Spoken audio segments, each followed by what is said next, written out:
The state we're in the moment powerfully impacts the meaning that we associate to something or that we assign to something. So one way to change what things mean to you is just change your darn state. If you're feeling great, do things just kind of bounce off you that normally if you're feeling upset?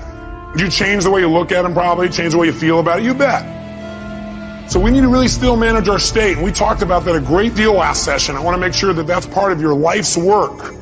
Because your life's work is really learning how to live in a way where you spend most of your time enjoying yourself, very little time in pain. Most of your time in pleasure, very little pain. And living your life hopefully in a way where not only do you feel good all the time, but the people around you feel good just by being around you. That because they're around you, they feel a lot less pain and a ton of pleasure. See, that's my idea of success. Success is when you learn to live your life in a way where you experience tons of pleasure every day and almost no pain. And simultaneously, where the way you live also causes the people around you to experience very little pain and tons of pleasure. Then you know you're really successful. Because if you feel good and nobody else does, you're a failure. Now, that doesn't mean you go around and try and make everybody feel good. Some people have an investment in feeling bad because they think feeling bad equals feeling good. Are there people that believe that? Yes or no? Yeah, because they think if I feel bad, then people will notice me or they'll love me more, or they'll help me more, or I'll get more attention, which means feeling good. People have weird crap they work inside their head about how to get to feeling good. Some people think I'm going to feel good when I make $1 billion. Some people are like, when I have this, this, and this, when I get married, have these many children, this and this, then I'll feel good. Some people have, well, I'll feel good if I feel bad because then people notice me and make me feel good. Or you could just like choose to feel good. Which one do you think might be a more intelligent approach? Because who's in control there? You are. You don't have to worry about the environment. By the way, when you're feeling good, it tends to make you want to feel even better. It makes you share good feelings with other people, which makes them feel good, which makes them reciprocate usually. Not always, but usually.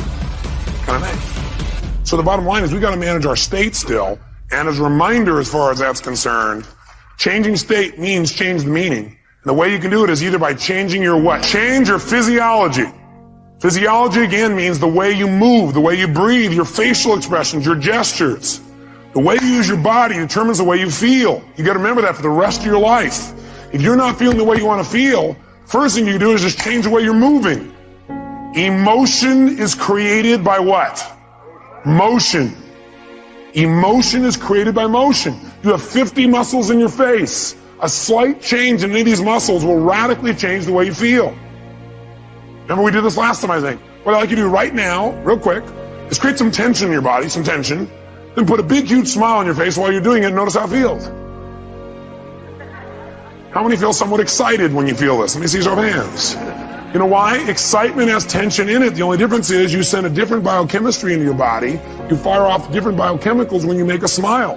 Physically, it changes. You want to get depressed? What do? Drop your shoulders, look down, breathe shallow, drool. Right? Change the way you move. Some people have limited emotions because they have limited motion. They're trying to express their feelings and they go, I have something important I want to share with you. Hear me. Feel me. I am man. Feel this? Versus, listen to me. Come on, let's make this happen. Let's do this. Do you understand what I'm talking about here? The more emotion you have, the more emotion you have. And there's certain emotions you're not feeling because you're not making certain movements happen in your face. You want to change that. You want to go for more. See, did I mention to you last time, when we talk about how certain people live together for a long time begin to look like each other? Did I mention it? Do you remember why? Because in order to be in rapport, we like people who are like us. So we mirror back similar facial expressions. You do it enough, we literally mold our muscles to be in that way. We use those kinds of emotions on an ongoing basis. A lot of people look like their dog. I don't have the explanation for that one. I don't know if they're mirroring in that case, right? Maybe they're trying to pick somebody like it, right?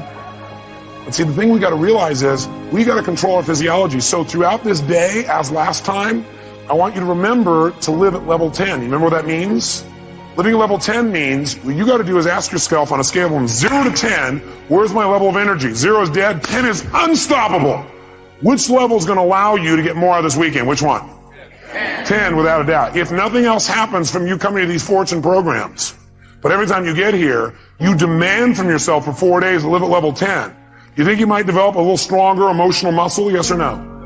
And pretty soon what used to be hard to do, like demanding 10, is the way you live. It's easy. It's like you can live that way easy, no problem. And now you go home and you live at that level. Does that impact your patients? Yes or no? Does that impact each other in the office? Yes or no? Does it impact your home life? Does that impact those ecstasy ideas we had about the relationship at home? Yes.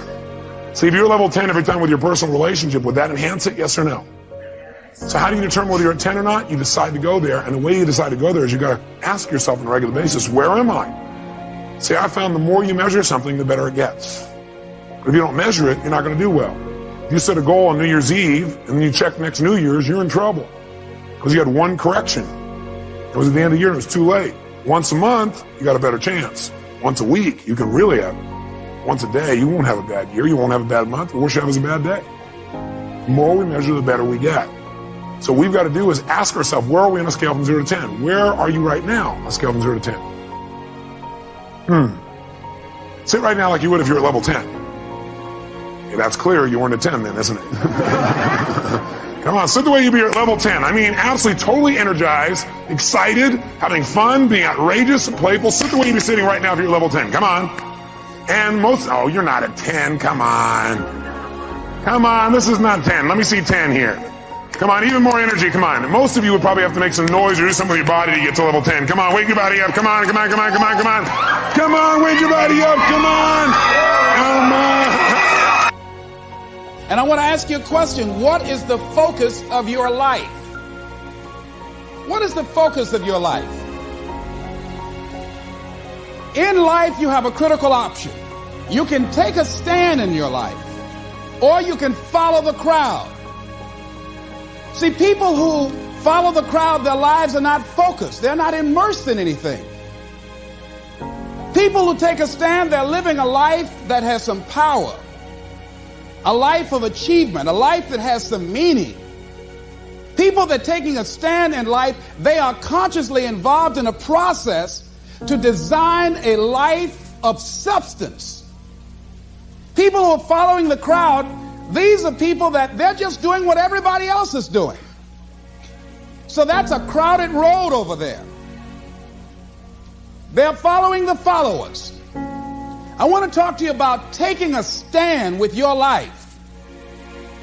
And what are some of the things we can do that will enable us to give our lives up in a way that has some purpose and meaning, that can be real for us, that can give us a sense of fulfillment, of joy and happiness and peace of mind.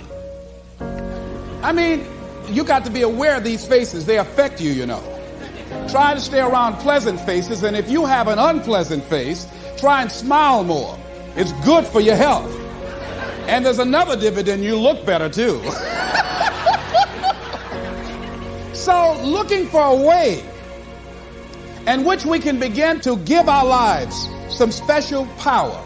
Number one, commit yourself to giving your best at all times.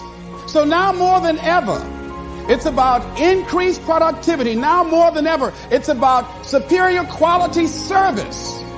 Now more than ever, it's about creating a positive atmosphere in the workplace, and people that have that competitive age, people that are hungry to make it. So you got to be hungry now. You can't just casually walk around, well, I'll get to it later on. Oh, no, this is a new day right now. Committing yourself to give your best at all times, regardless of the competition to do otherwise, or the influences of negative people that will tell you, hey, look here, don't push yourself too much. Now's the time to push yourself, to always get in the habit of giving the best that you have to share. Keep learning. When you cease to learn, you cease to grow. When you cease to learn, you sort of begin to decay a little bit. You are to learn how to stay healthy. And you say, well, how do I do that? Well, the proper diet and exercise and rest, that's part of it. In other words, we're not healthy by accident.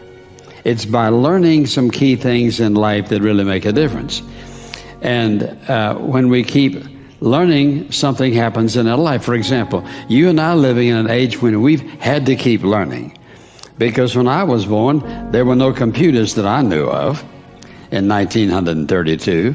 So we go back and you look at your life and think about all the things that you've had to learn that your predecessors and